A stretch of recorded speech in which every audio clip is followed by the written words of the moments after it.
안녕하십니까. 곽승용 비오신부입니다. 매일 말씀 10분 강론 시간입니다. 오늘은 부활 제2주 수요일입니다.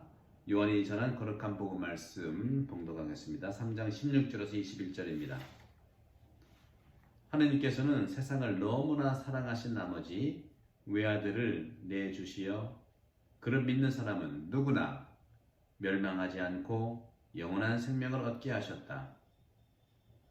하나님께서 아들을 세상에 보내신 것은 세상을 심판하시려는 것이 아니라 세상이 아들을 통하여 구원을 받게 하시려는 것이다.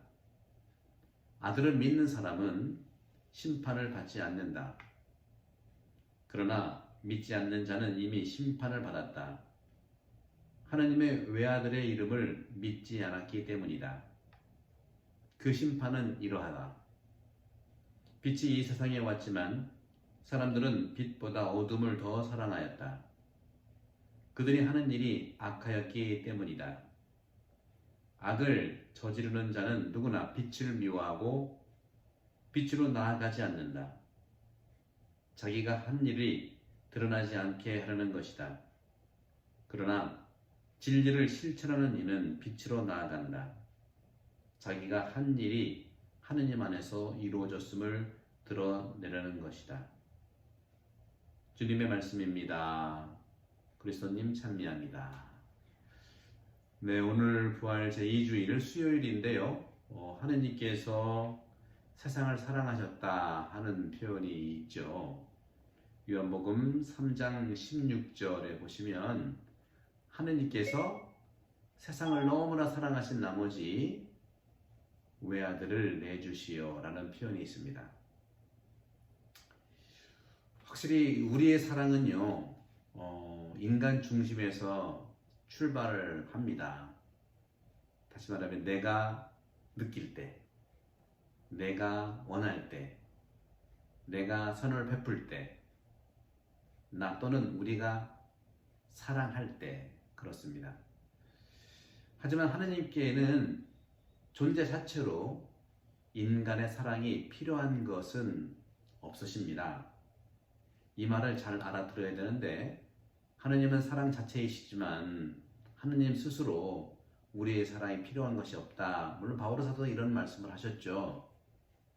이 말은 신약 안에서 우리가 이해할 수 있는데 바로 인간이 하느님을 사랑한다는 것은 하느님이 아니라 사람인 당신 모습으로 만든 사람, 그 사람인 이웃을 사랑하는 뜻으로 받아들일 수 있는 것이죠. 따라서 하느님께서는 우리 인간의 사랑이 필요 없다는 뜻은 다른 것이 아니라 내 모습으로 만든 사람을 사랑이라 이웃사랑을 얘기. 그런 점에서 하느님 사랑은 이웃사랑과 같은 계명을 얘기하는 것이죠. 하느님을 사랑한다고 하면서 이웃을 사랑하지 않는 경우가 많이 있기 때문이죠. 따라서 하느님은 자신이 아니라 다른 이, 곧 선을 위해 사람을 사랑하신다는 것입니다. 그러므로 우리가 하느님을 사랑한다는 의미는 하느님이 우리의 사랑을 받기보다는 내가 드리는 사랑을 하느님 사랑이, 다시 말하면 하느님 당신이 사랑하는 사람에게 오히려 선물하고자 하는 데 있습니다. 다시 말하면 인간이 우리가 이제 하느님께 사랑을 드리고 싶어 하잖아요. 기도도 드리고 하느님께 이제 봉헌도 하고 우리가 결국은 봉헌도 하느님께 드린다고 봉헌하지만 결국은 우리 이웃을 위해 쓰는 거 아니겠어요? 그런 거죠. 내가 드리는 사랑을 하느님이 사랑하는 사람에게 오히려 선물하는 것이 바로 하느님의 사랑이라는 것이죠.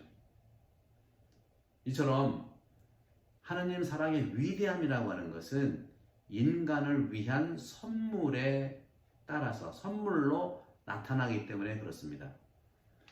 이니아시오 성인께서는 당신이 만드신 영신수련 결로를 묵상하면서 다음과 같이 기도하셨어요. 주님, 들어주소서. 내 모든 자유, 내 모든 기업, 내 모든 지성, 내 모든 원의 등 제가 가진 것, 모든 것을 당신께서 제게 주셨나이다. 이제 주님 당신께 그것을 다시 돌려드립니다. 모두 당신의 것입니다. 당신의 충만한 기쁨으로 받아주소서. 당신의 사랑과 은총을 허락하소서. 이것으로만 제게는 충분합니다. 네, 우리가 성가에도 이런 기도가 나오죠. 이냐시오 성인의 이런 기도 내용이 성가로 나왔는데, 어떻게 보면 이 거룩한 변화죠. 이것이 거룩한 변화.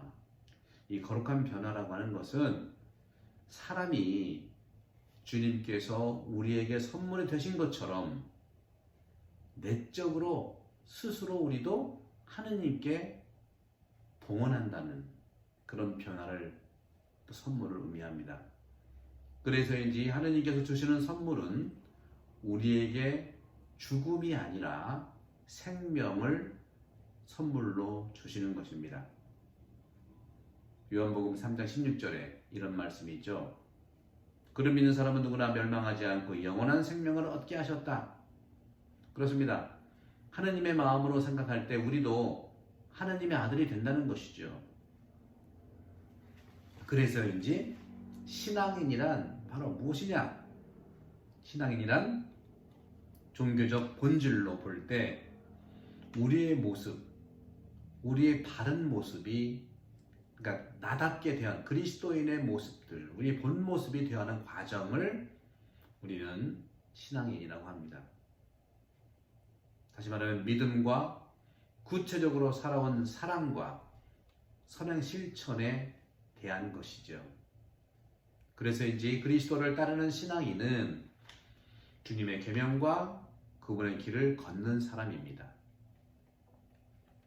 하나님을 믿는 생활과 영원한 생명으로 인도되는 삶을 말합니다. 그러므로 영원한 생명이란 우리가 죽은 다음에 얻는 것이 아니에요. 영생은 이미 지금 여기서 얻어서 우리가 살고 있어요. 왜냐하면 우리가 주님께서 주신 영원한 생명을 믿고 있기 때문입니다. 우리의 생각이 하느님의 생각으로 변화되거나 또 신헌화되지 않으면 과연 우리 신앙인이라고 할 수 있을까요? 우리의 생각과 지성과 마음이 하느님의 마음으로, 하느님의 생각으로, 하느님의 지성으로 신원화되고 우리의 마음속에 하늘에 계신 아버지를 인식하고 있는 것, 바로 이것입니다. 오늘 복음 요한복음 3장 19절에 빛이 세상에 왔지만 사람들은 빛보다 어둠을 더 사랑하였다. 그들이 하는 일이 악하였기 때문이다. 악을 저지르는 자는 누구나 빛을 미워하고 빛으로 나아가지 않는다. 자기가 한 일이 드러나지 않게 하라는 것이다. 그러나 진리를 실천하는 이는 빛으로 나아간다. 자기가 한 일이 하느님 안에서 이루어졌음을 드러내려는 것이다. 그렇습니다. 우리는 누구도 악이라고 얘기할 수 없어요. 우리 그리스도교는요, 근동의 다른 종교에서 나오는 종교와 다릅니다. 복음을 보면은요, 그렇습니다. 성경도 그렇고, 근동아시아에서의 종교 발성에서는요, 아시아는 아닌데, 그쪽 중동아시아와 그것이 이제 그리스도교화돼서 이제 유럽의 문화가 돼서는 큰 어려움이 뭐냐면, 악신과 선신의 구별이 있었어요. 악인과 선인의 대결이에요, 전부 다. 하지만 그리스도교는 하느님께서 악신을 만들지 않았습니다. 악인도 만들지 않았습니다. 천사는 마귀를 만들지 않았습니다. 단일, 어떻게 보면 통합적 그런 세계관이에요. 이원론적 세계관이 아니에요. 선과 악을 대결해서 갈라지게 하는 것, 악은 처단해야 되는 것, 그것이 아니라 오늘 복음에서도 이런 말씀하셨죠. 빛이 세상에 왔지만 사람들은 빛보다 어둠을 더 사랑하였다. 어둠이라고 그랬어요. 그들이 하는 일이 악하였기 때문이다. 하는 일이 악했다고 그랬지 그 사람이 악이라고 한 건 아니에요. 근본적으로 달라요. 요즘에 우리 김영욱 교수께서 중용 강의를 하시는데 상당히 우리 중용의 그 내용이 복음하고도 유사하는 게 많이 있습니다.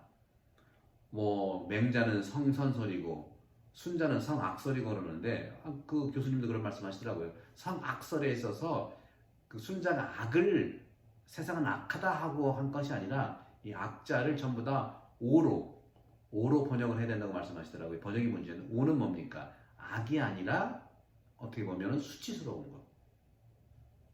우리가 수치스러운 일을 하고 부족한 일을 하고 정말 스캔들 나는 일을 하는 것은 악 자체가 아니라 악한 그런 모습을 보여준 것이잖아요.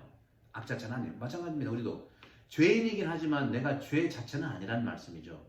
우리 한국 사람들도 죄는 미워하되 사람은 미워하지 말라고 그랬어요. 같습니다. 빛이 세상에 왔다.